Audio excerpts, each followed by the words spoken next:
el capó Cluenda a les jornades de cooperació i pau a la nostra ciutat i tenim la satisfacció de comptar amb nosaltres amb el Marc Margineres. Jo faré un resum de la seva trajectòria. Ell ha estat durant 2 dècades corresponsal del Periódico de Catalunya. Va començar donant cobertura a la Guerra Civil a Argèlia i mentrestant també treballava com a corresponsal a Moscou. Va informar també de la Segona Guerra Txetxena sobre terreny i ha estat corresponsal també de la Guerra d'Iraq entre 2003 i 2010, la Guerra de l'Afganistan 2006-2012, la crisi de Darfur el 2004 i durant l'ofensiva d'Israel en el sud del Líban el 2006. També recentment ha estat cobrint la primavera àrab tant a Tunísia com a Líbia i evidentment a Síria, de la qual ens parlarà avui des de la seva visió del que ha estat la guerra des del punt de vista del periodisme. Per tant, li passo la paraula i agrair-li que estigui aquí a la ciutat de Santa Coloma de Gramenet. Bueno, moltes gràcies. Em sentiu bé? Normalment jo m'aixeco, però crec que serà millor degut al... perquè parli assegut.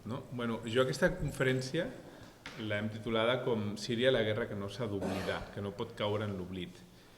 I per què no pot caure en l'oblit la guerra siriana? Què és el que fa que la guerra siriana sigui diferent a qualsevol altra guerra que hi ha hagut fins a l'Orient Proper? La guerra siriana serà, per l'Orient Proper, l'equivalent a el que va significar la Segona Guerra Mundial per a Europa. Diguem-ne, l'Orient Proper que sorgeixi d'aquesta guerra, quan s'acabi, d'aquí a, no sé, és una guerra que de moment no té perspectives d'acabar, serà molt diferent, serà molt diferent. Però sobretot la guerra siriana, el més important que té i el que fa que sigui totalment diferent a la resta és les dimensions de la tragèdia. És a dir, unes dimensions que no ha viscut al món des de precisament la Segona Guerra Mundial. Hi ha dades, les dades que tenim són les següents. En 4 anys de conflicte, la guerra siriana ha provocat 350.000 morts. Això és l'equivalent a tota la població de l'Hospitalet o 2 vegades i mitja la població de Santa Coloma, senceres. És a dir, 350.000 morts en un país que té 22 milions d'habitants. En segon lloc, hi ha el trasbalsament, això ho estem veient ara, amb la crisi de refugiats, el moviment de població que ha generat, no vist en el món des de la Segona Guerra Mundial. En els moviments de població hi ha una diferència entre el que són refugiats, que són gent que ha hagut de sortir, d'abandonar casa seva i buscar una llar en un altre país. Això seria la definició tècnica de refugiats. Hi ha 3,5 milions de persones refugiades. Això equival a tota l'àrea metropolitana de Barcelona. És com si Barcelona es buidés. Imagineu-vos quina impressió tindria la ciutat de Barcelona buida de persones.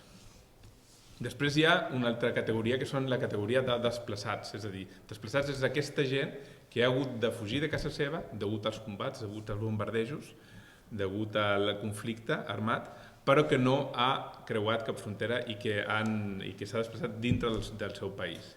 D'això tenim entre 6 i 7 milions de persones, és a dir, tota la població de Catalunya, com si Catalunya s'hagués de buidar. Una de les impressions més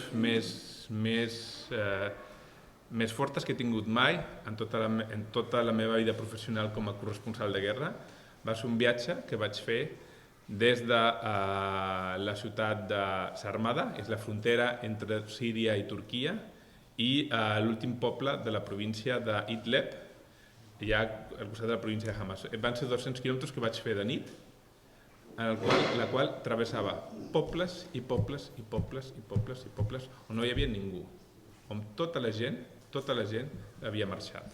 havia deixat casa seva. L'única cosa que es veia era a un altre costat de la carretera als Olivars. Era una repressió veritablement diguem-ne, de pel·lícula de terror, no? I en el centre d'aquests pobles només es veien puestos de control de diferents milícies rebels, d'acord? Però la resta, tota la gent havia hagut d'abandonar la seva llar, no?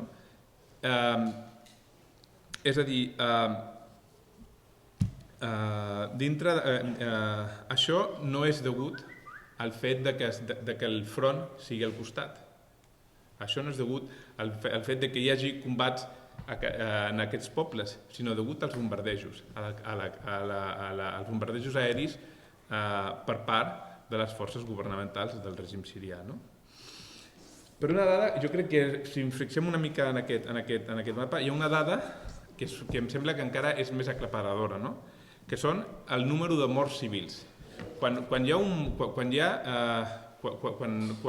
en un conflicte afecten els civils, la llei internacional entra en acció i qualsevol bàndol que participi en una guerra que ataqui o que provoqui la mort de civils és susceptible de ser perseguit i de ser acusat de crims de guerra. Hi ha una sèrie de lleis, de convencions que protegeixen els civils, que s'anomenen les convencions de Ginebra, i que estan sobretot dissenyades per protegir a la població civil. I quan un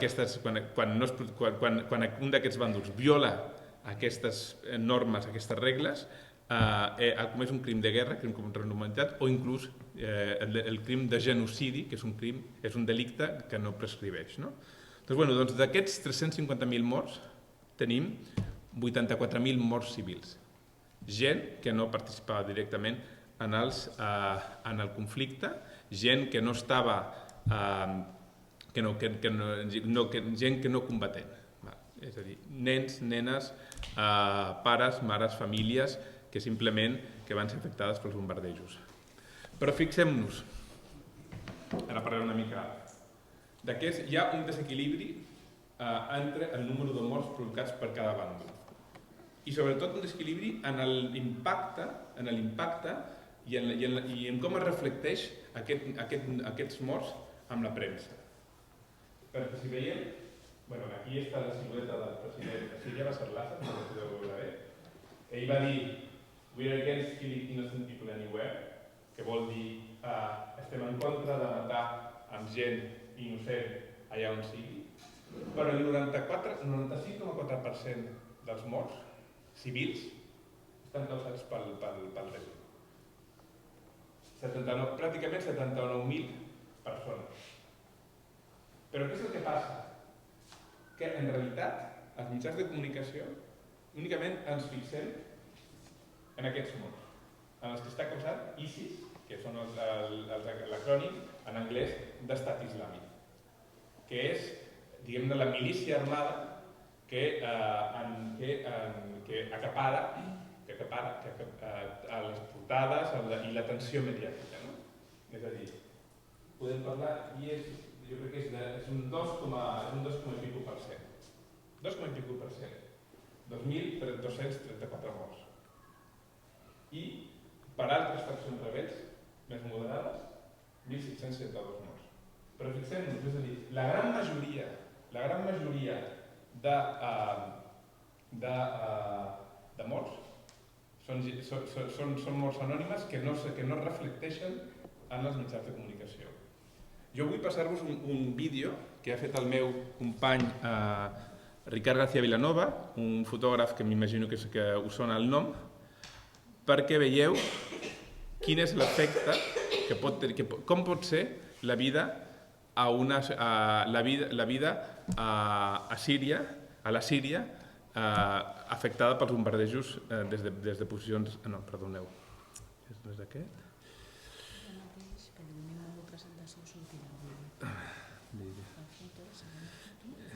Crec que és aquest. No, no és aquest, perdona. És aquest. Ostres. Vaja, home. No, aquest vídeo no es pot posar. Ho sentim. Posem aquest altre.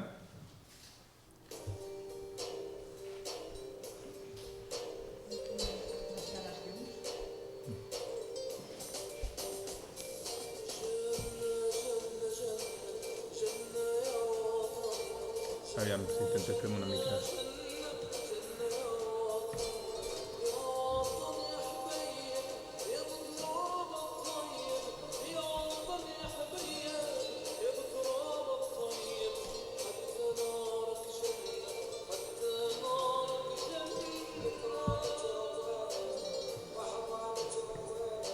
Una pena que no es pugui veure més gran perquè de veritat és força impactant.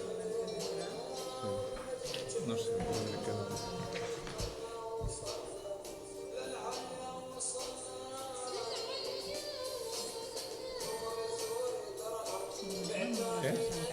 Com? Vale, un moment. Vale.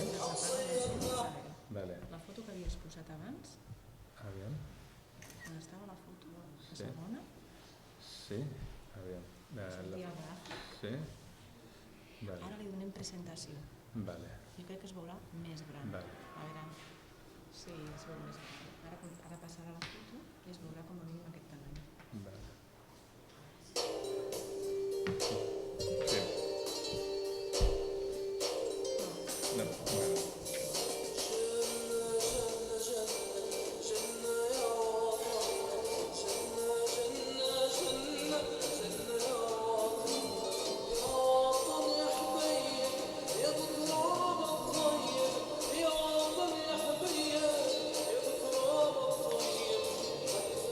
La pena que l'altre vídeo no es pugui veure perquè era un bombardeig brutal.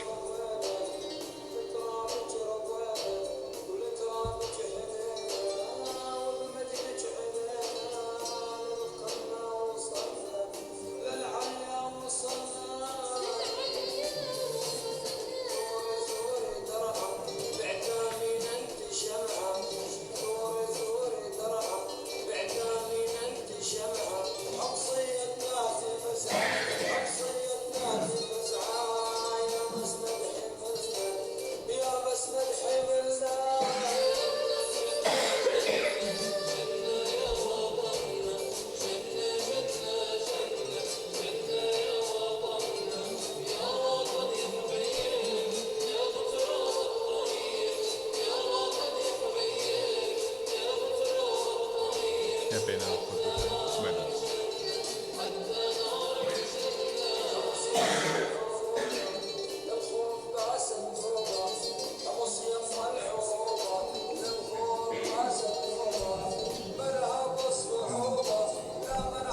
Sí, es una pena porque son buenísimas las fotos. No sé. A ver, además que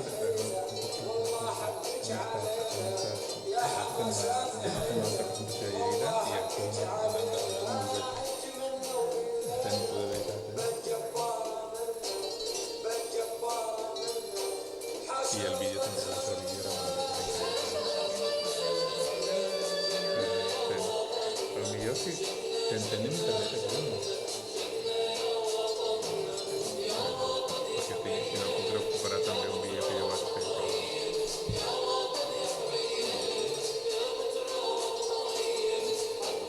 és una pena quanta queda? ¿Vols que ho tiri o no queda, no sé quant queda, se deu quedar com un minut,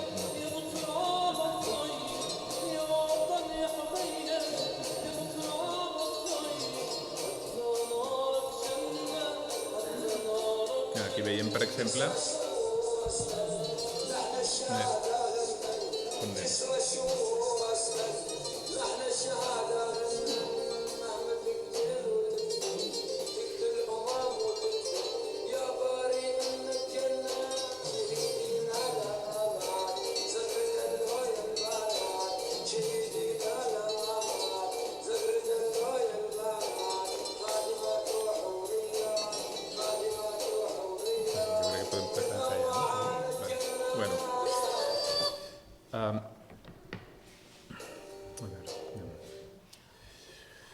Ara us vull posar una segona.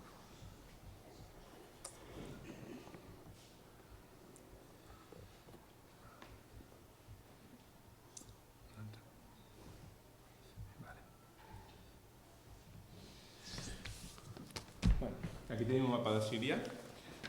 Per què el conflicte sirià? Portem ja des del 2011, des del març del 2011, amb la guerra de Síria. Són 4 anys i mig. Per què en 4 anys i mig la guerra siriana és tan intractable i és tan impossible d'aturar? És tan impossible d'aturar. Doncs fonamentalment perquè és una guerra que no enfronta a un bàndol contra un altre. És una guerra en la qual podem dir que és una guerra a múltiples bandes, és a dir, hi ha molts bàndols que s'enfronten entre si.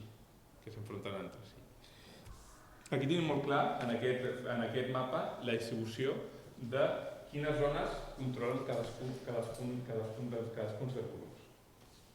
Tenim la zona en vermell, que és la zona, diguem-ne, la més... la Síria útil.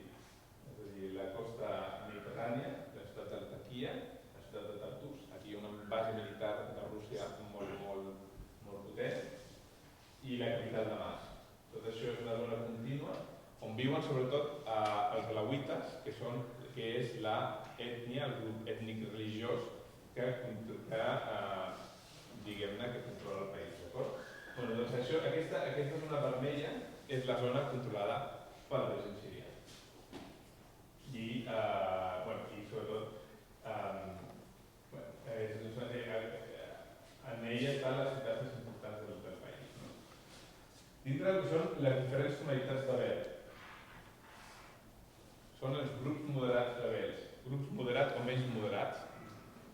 Pot dir gent que pot defensar la democràcia per Síria, fins grups més aviat islamistes, amb una certa gradació d'islamisme, i controlen, com podeu veure, petites zones, on controlen la ciutat d'Idlib, que és una capital de província, controlen les passos del nord amb Turquia, però bueno, és una zona que cada cop va reduint-se més. Després tenim, a Síria hi ha un problema, com a Espanya, hi ha un problema, diguem-ne, nacional. Hi ha una minoria que té la seva llengua, té la seva tradició, la seva cultura, com Catalunya té la seva llengua, la seva tradició, la seva cultura diferent de la castellana. I són els kurds. I controlen fonamentalment el que són el nord del país. Aquestes petites morres grogues.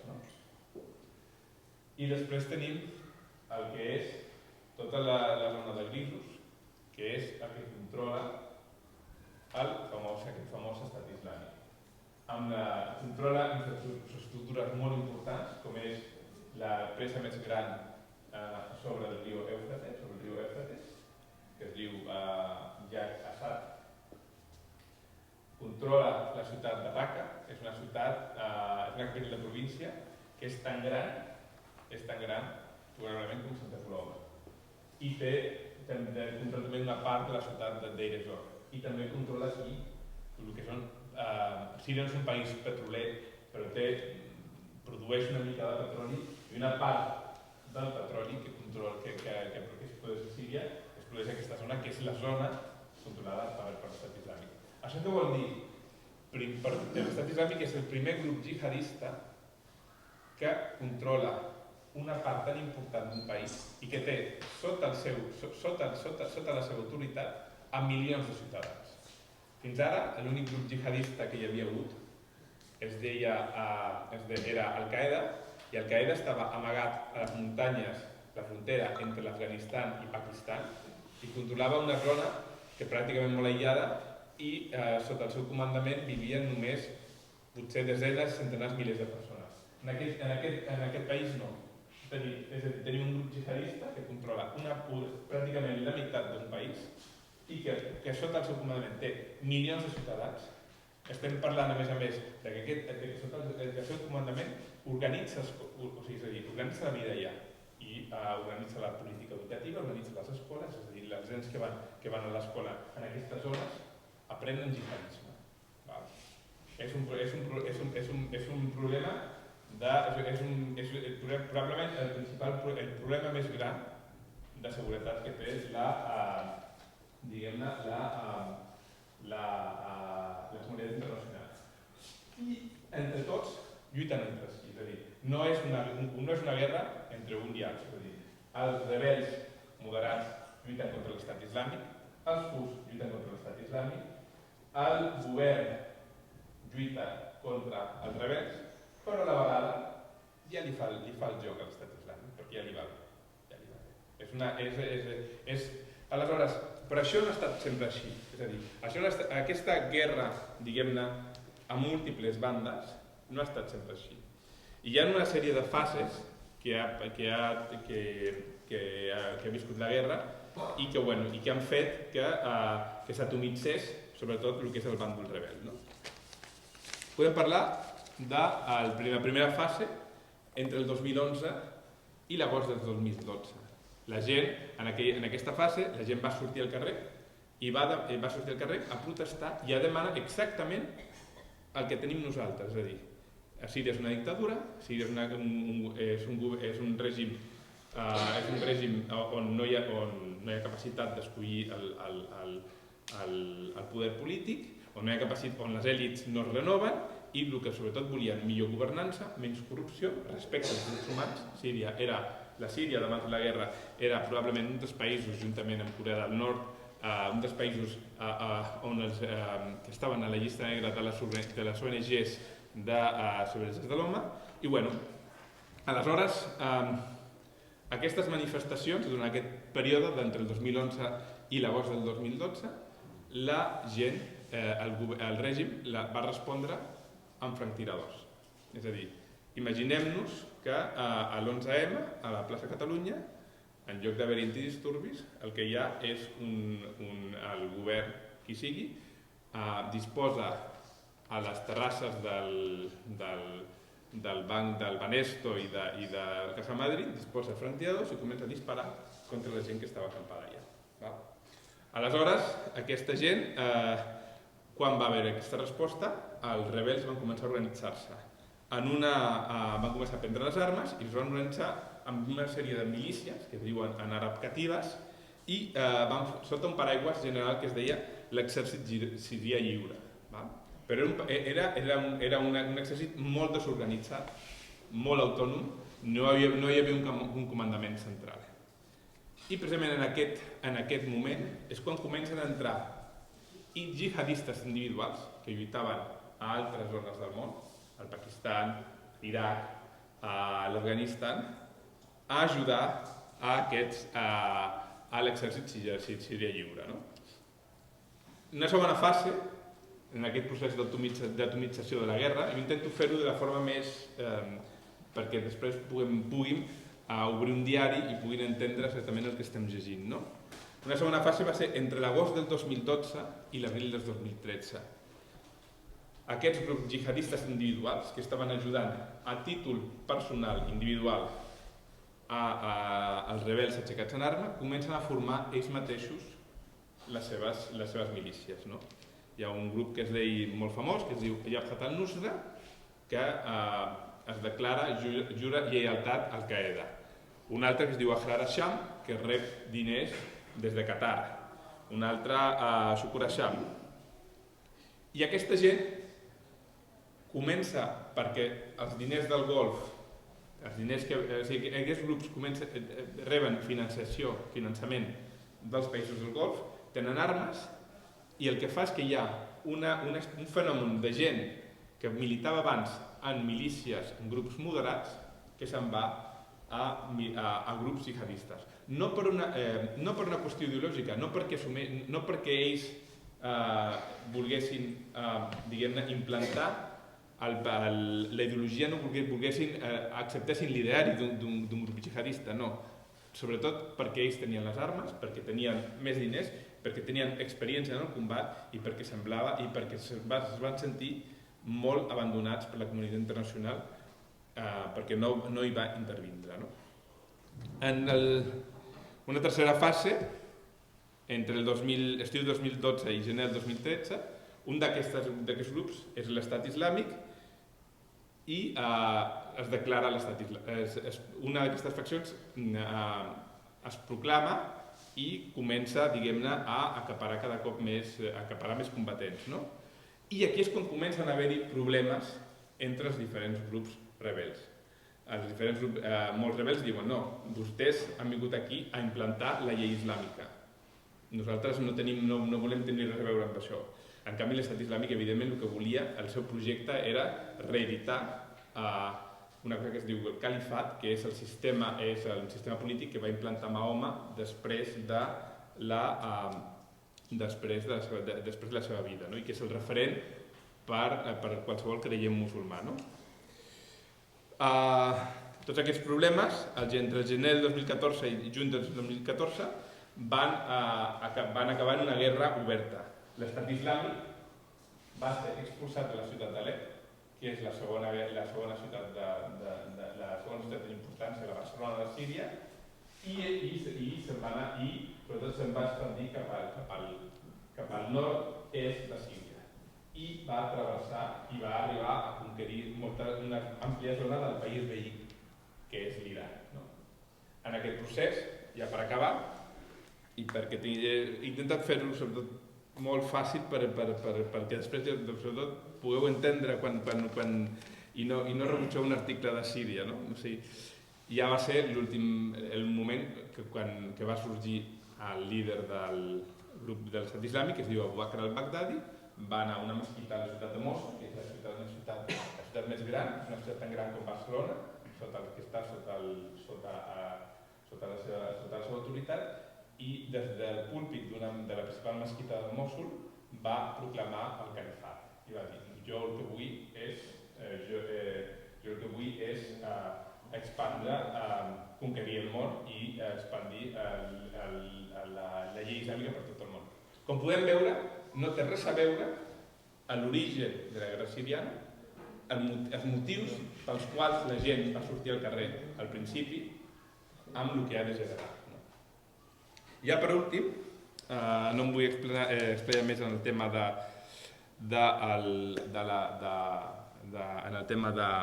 del conflicte, i jo vull explicar l'última raó per la qual el país és tan intractable. Per què el conflicte síria és tan intractable? I per això aquesta fotografia us vull mostrar aquesta fotografia. Aquesta, veieu, és un avió Sukhoi, és un caça rus, un avió Sukhoi 30 amb el mapa de Síria. Això és la samarreta. Aquí diu Armia Rassia i la segona imatge, que és també... Això és el revers d'aquesta samarreta. És una explosió vista des de l'aire, des d'un avió rus.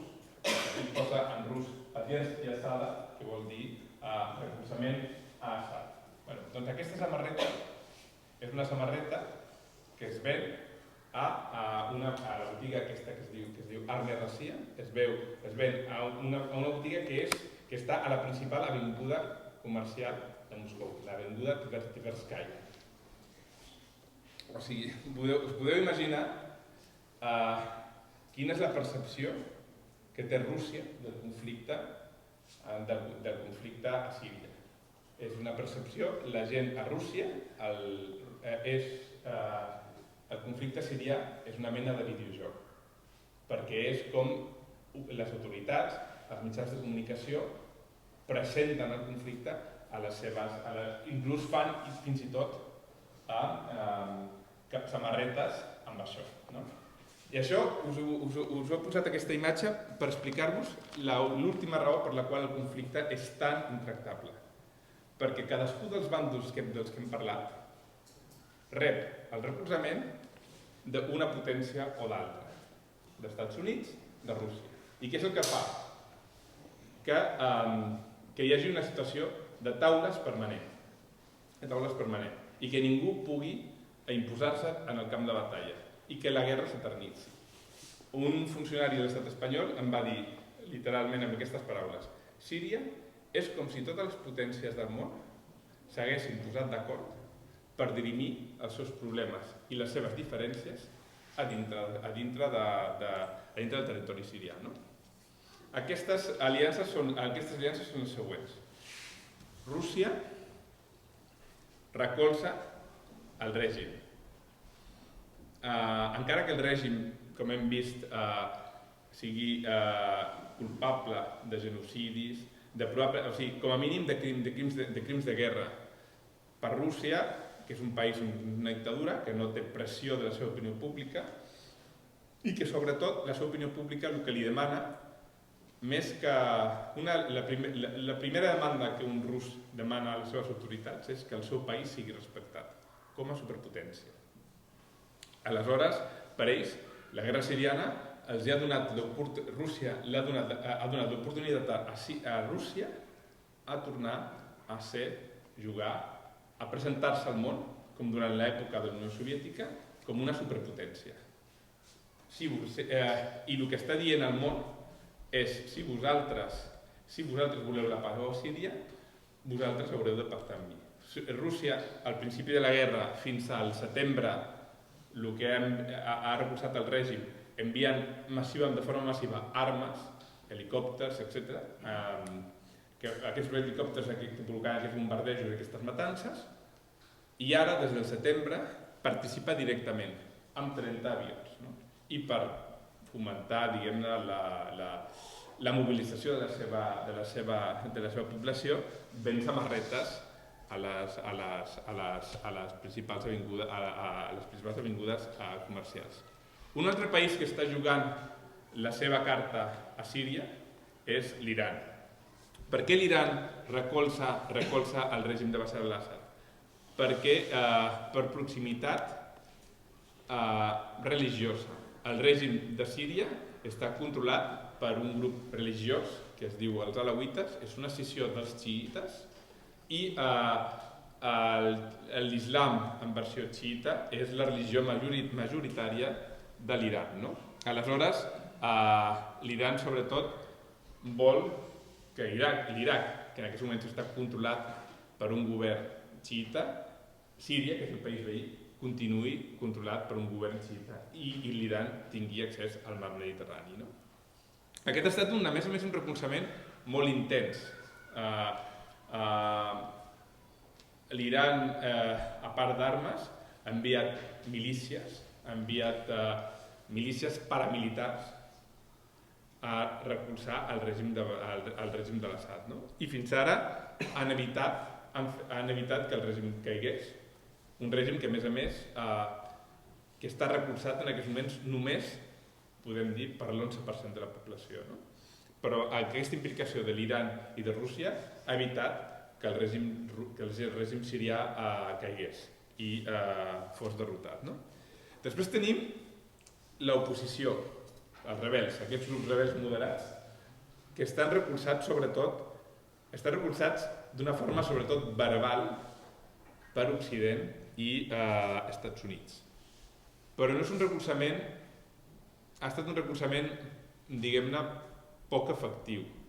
A diferència de Rússia, Estats Units i Occident, hi ha una opinió pública, hi ha una democràcia, hi ha molta gent en contra de la participació a la guerra i sobretot Estats Units en aquests moments té un president que no és intervencionista, que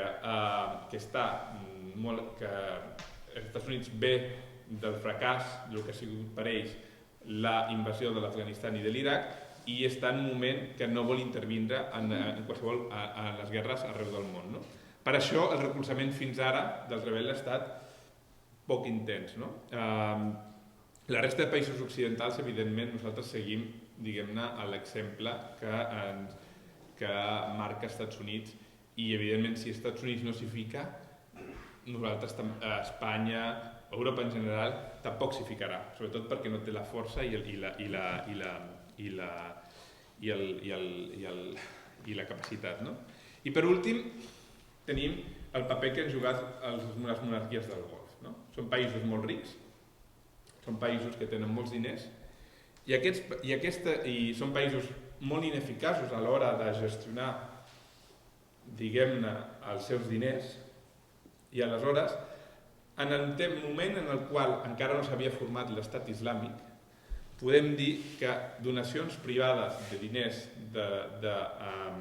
d'Aràbia Saudí i de Qatar van acabar arribant a individus que després es van acabar integrant dintre del que és l'estat islàmic. Ara, en aquests moments, l'estat islàmic està fora totalment de tot control, suposa obertament al règim de l'Aràbia Saudí, qüestiona la legitimitat de la dinastia saudí sobre la Meca i Medina, que són les ciutats santes del món musulmà, i evidentment Aràbia Saudí, diguem-ne, pensa que ha fet una... Hi ha hagut dimissions, per exemple, del cap dels serveis secrets, i hi ha una percepció que ha fet una aposta una mica equivocada. En qualsevol cas, no és una... Quan la gent... Hi ha molta gent que diu no, Aràbia Saudí és que financia l'estat islàmic. No, això és una simplificació. Aràbia Saudí, evidentment, en aquests moments està jugant, s'està llamegant moltíssim d'haver tingut aquesta política, perquè percebeix l'estat islàmic com una amenaça. Quines són les conclusions? Quina és la conclusió? La primera conclusió és que la cobertura de la guerra siriana és una cobertura que no és objectiva. Perquè si nosaltres, els periodistes, no podem donar veu al més del 95% de la gent que hi mor, i no podem donar veu fonamentalment perquè les zones que són atacades pel règim sirià estan fora del nostre abast. És tan perillós entrar en aquestes zones que els periodistes hi hem deixat d'anar.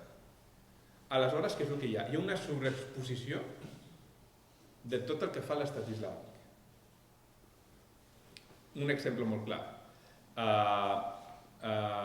L'estat islàmic estava perdent força al nord de l'Iraq, al nord de Síria, i havia estat derrotat, l'havien forçat a retirar-se de la frontera amb Turquia. Què és el que ha fet l'estat islàmic per evitar que aquesta derrota tingués la seva repercussió en els mitjans de comunicació? Doncs va mostrar el vídeo d'un pilot jordà dintre d'una gàbia cremant-lo. Aleshores, la gent ja no se'n recorda que l'estat islàmic va ser derrotat a Kobane i només se centra en aquestes imatges tan terribles. Això és fonamental, a més, perquè l'estat islàmic tingui la seva capacitat de continuar reclutant a gent, a musulmans il·letrats. Perquè en el Corà està escrit que Déu no permetrà que el seu exèrcit es pugui derrotar. Aleshores, és molt important això que el possible públic de l'estat islàmic tingui aquesta percepció d'exèrcit victoriós.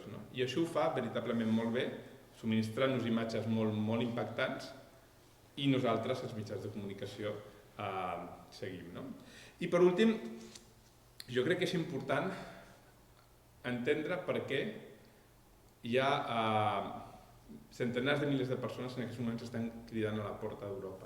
Aquesta gent està fugint d'una situació, malauradament no hem pogut veure l'altre vídeo, hauria estat molt il·lustratiu per vosaltres veure quin és l'estat que pot estar una ciutat, com es pot viure sota els bombardejos. El fet que, per exemple, quan hi ha un bombardeig del règim sirià, quan estan netejant d'escombros i traient els cossos, hi ha un altre bombardeig per matar a la gent que està intentant salvar, que està recuperar els cossos, com per exemple reparteix el pa a les zones controlades per rebels, per evitar fer la cua davant d'una panaderia, que és un objectiu molt fàcil per un avió. El que hi ha és un home amb una bicicleta repartint pans. La guerra siriana, la gent que hem cobert la guerra siriana no hem vist mai aquest... O sigui, que els civils siguin un objectiu d'una forma tan clara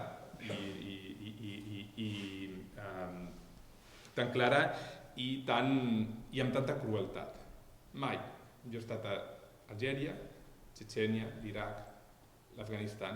Mai he vist un conflicte en el qual els civils siguin un objectiu tan clar i amb tanta crueltat. Res més i estic a disposició per les vostres preguntes.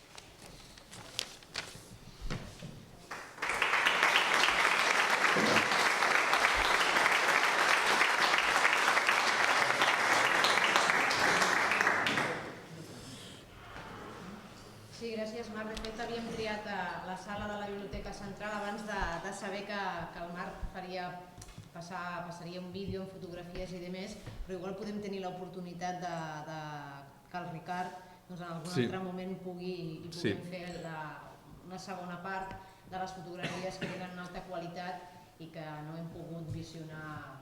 I el vídeo també, són imatges, una imatge, jo crec que el Ricard està disposat a venir també amb vosaltres i a explicar-vos també tot el que significa l'experiència de la guerra siriana. Molt bé, o sigui que ens emplacem a una segona part, ja que avui no hem pogut veure el vídeo. Bé, obrim un torn de preguntes, de paraules, de dubtes.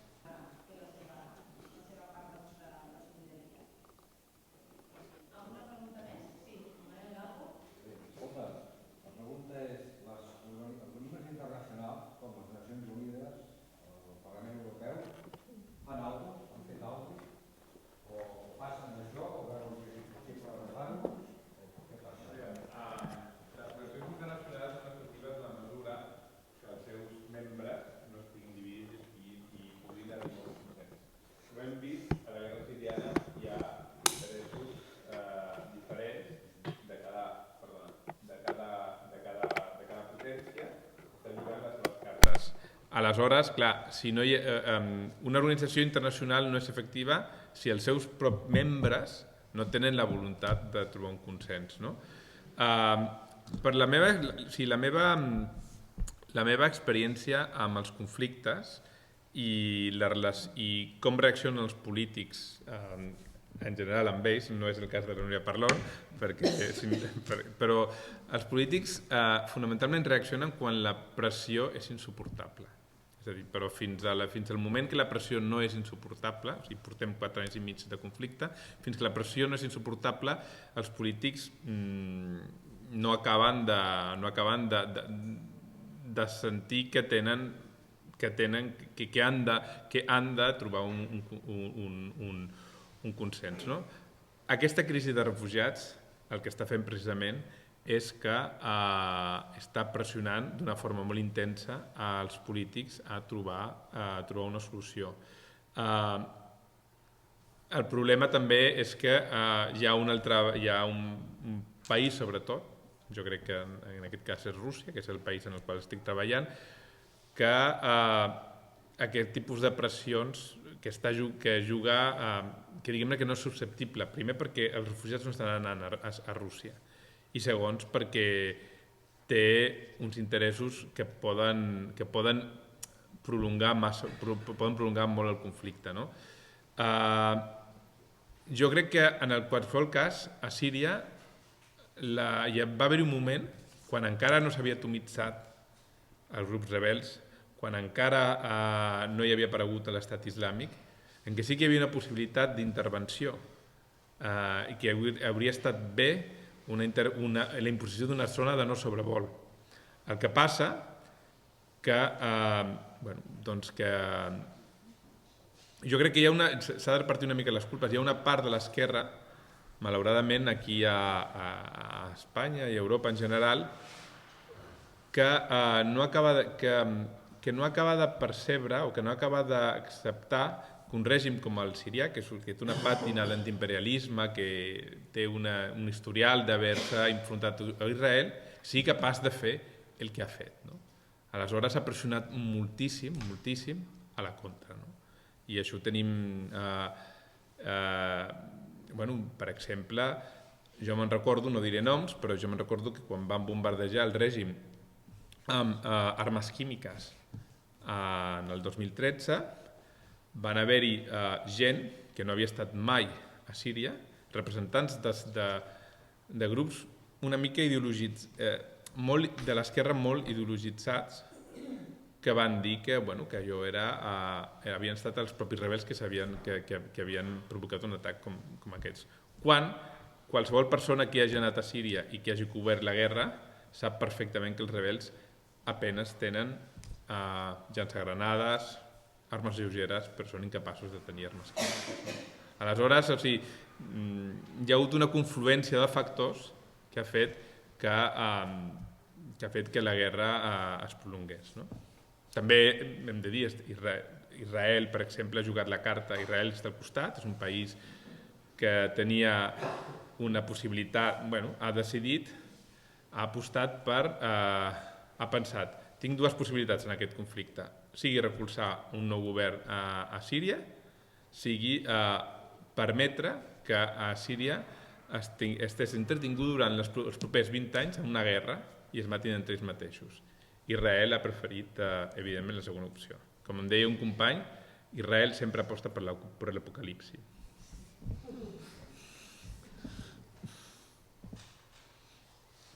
Una pregunta més?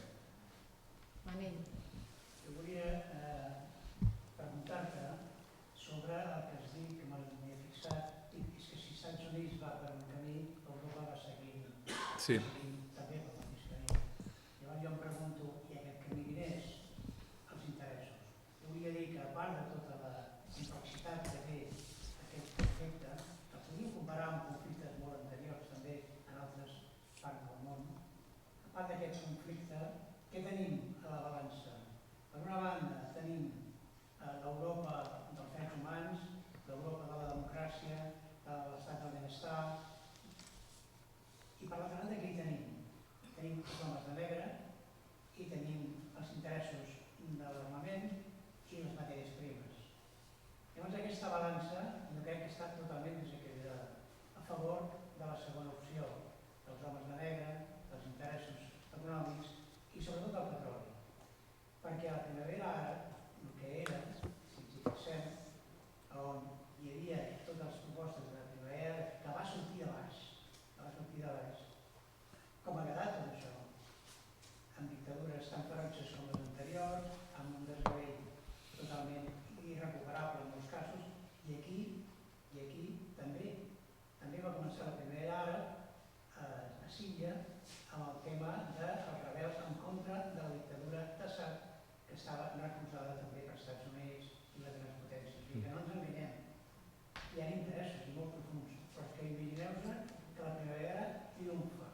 Què passa amb el principal productor de petroli del món i el principal comprador d'armes, que és Aràbia Saudita, els nostres grans amics? Perquè, clar, fixeu-vos que Europa és un gran proveïdor d'armes de tots aquests països, inclusive Espanya, perquè he treballat molts anys en aquests temes i ho sé perfectament, hi ha informes molt ben fets i molt seriosos en aquest.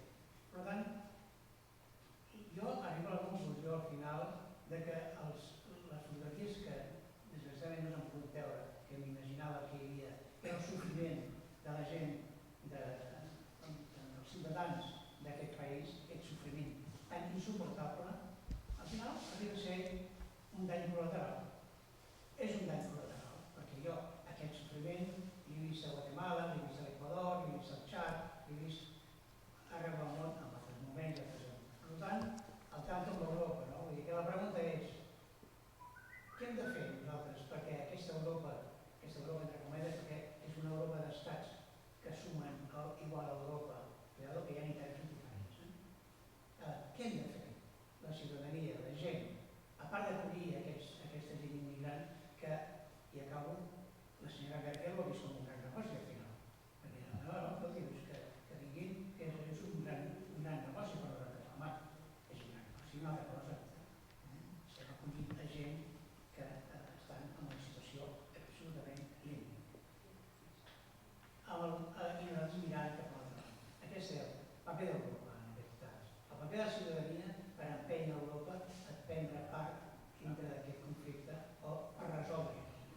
Bueno, jo crec que nosaltres, o sigui, jo crec que Espanya en general és un país molt, que es mira molt a si mateix. Aleshores el que fa és que la nostra política exterior en general és força, la paraula seria cínica. És a dir, com diu algun diplomàtic espanyol, que no diré pas el nom, el que diuen és les ambaixades estan per vendre productes espanyols i no per promocionar des de l'home, etc. Aleshores, jo crec que primer el que hem de fer és prendre consciència de que no només són importants les qüestions de política interior, de repartiment, de distribució de la riquesa, sinó també hem de pressionar a les nostres autoritats per tenir una política més proactiva en el que és la promoció dels drets de l'home i els valors i els valors de la democràcia, etc. Jo em recordo perfectament com la tristor dels opositors a Tunísia quan veien com països com França, Espanya, Itàlia, que són països molt influents en un país com Tunísia, prenien una postura molt poc sensible als abusos, als empresonaments d'opositors a Tunísia, etc. I això per què ho fan? Perquè fonamentalment no senten la pressió de les seves opinions públiques per tenir una actitud diferent. Però hi ha països, però això no és, és a dir, el món no ha de ser així, hi ha països com Suïssa, com Suècia, que tenen una política, diguem-ne, molt més proactiva. Suècia, per exemple, ha dit recentment, el ministre de Defensa, em sembla, que va dir que Aràbia Saudita és un país que viola massivament els drets de l'home. I ja està, és a dir, una altra política exterior és possible i serà possible en la mesura en què nosaltres, ciutadans, prenguin consciència de que és una qüestió també important, que en les eleccions els hem de mirar en els partits polítics quin programa polític té i quina accions política exterior tenen. Això per una banda. Després, amb el tema de la primavera àrab, jo soc una mica més optimista amb el que és la primavera àrab. Crec que la primavera àrab, evidentment, no ha portat la democràcia, com a la gran majoria de països que la van viure. Hi ha una petita excepció, que és Tunísia, i que Tunísia és un país que està avançant mal que bé cap a la democràcia, amb molts problemes molt similars als que vam viure als anys 70 aquí a Espanya, però al fi i al cap la democràcia està avançant a Tunísia. En el món àrab, en la primavera àrab, jo crec que és un canvi de mentalitat del ciutadà àrab. És a dir, el ciutadà àrab, des de l'escolonització, no demanava democràcia, demanava, diguem-ne, grans personatges carismàtics salvadors, tipus Arafat, tipus Nasser, però no demanava democràcia. La gent que va sortir al carrer, al Caire, a Tunísia, a Líbia, demanava democràcia. I això és un canvi de mentalitat, per mi, importantíssim, del ciutadà àrab, de súbdits a ciutadans. I no hi ha marxa enrere. És a dir, l'any passat, quan tornava d'Oman, havia fet un curs d'Oman, i quan tornava d'Oman vaig parar al Caire a veure una amiga i era el dia en el qual el jutge havia absolt el president Mubarak. La gent va sortir al carrer. El règim, que és un règim dictatorial ara, després de que fracassés la transició, el règim havia fet una campanya molt forta per evitar que la gent estigués al carrer, però la gent va sortir al carrer. El ciutadà àrab ja no demana un salvador, un personatge carismàtic, demana el mateix que tenim nosaltres. I per mi això, que una part del món que fins ara no havia pràcticament tastat la democràcia, amb un condicionat religiós molt important, no hem d'oblidar que l'islam és una religió integral, no és una religió com la cristiana, on hi ha separació de poder polític i poder religiós. L'islam és una religió, Mahoma no només va fundar una religió, sinó que va fundar un estat. Això em sembla un canvi importantíssim en la mentalitat, que trigarà molt temps i que probablement cap de nosaltres puguin veure en la nostra vida.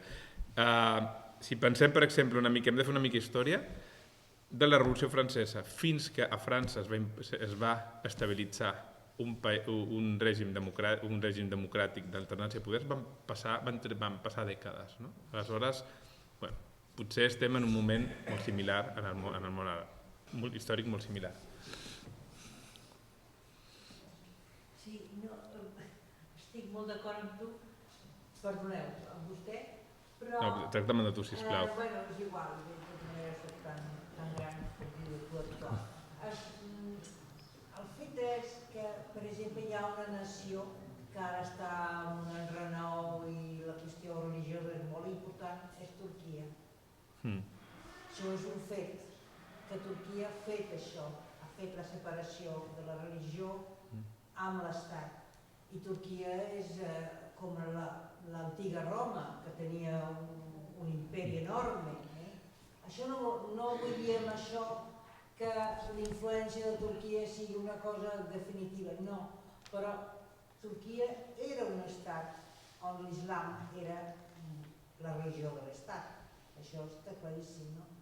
I això avui dia està fent un vol enrere, perquè tenen un problema greu, però encara els islamistes no han pogut amb aquesta cosa, amb aquest moviment secular. I jo penso, per exemple, al Líban.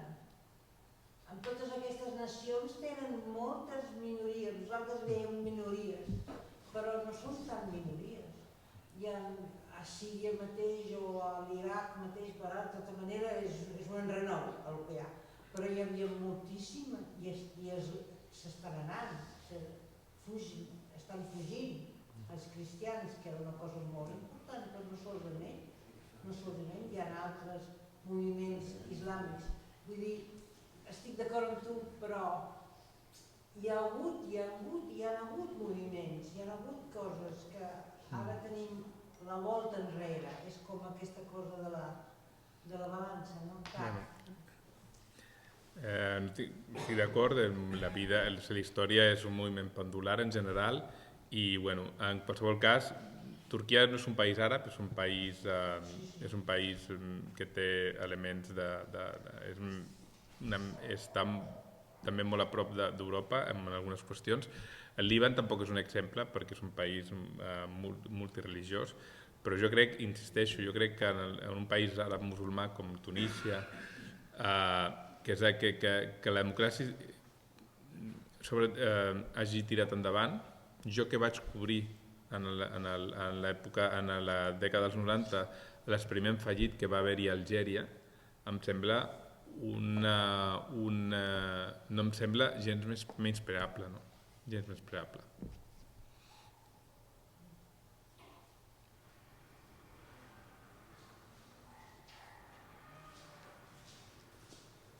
Algú més? No? Molt bé, doncs moltes gràcies per la vostra assistència i tu, Marc, gràcies per haver-nos acompanyat aquesta tarda. Moltíssimes gràcies, ha estat un veritable plaer.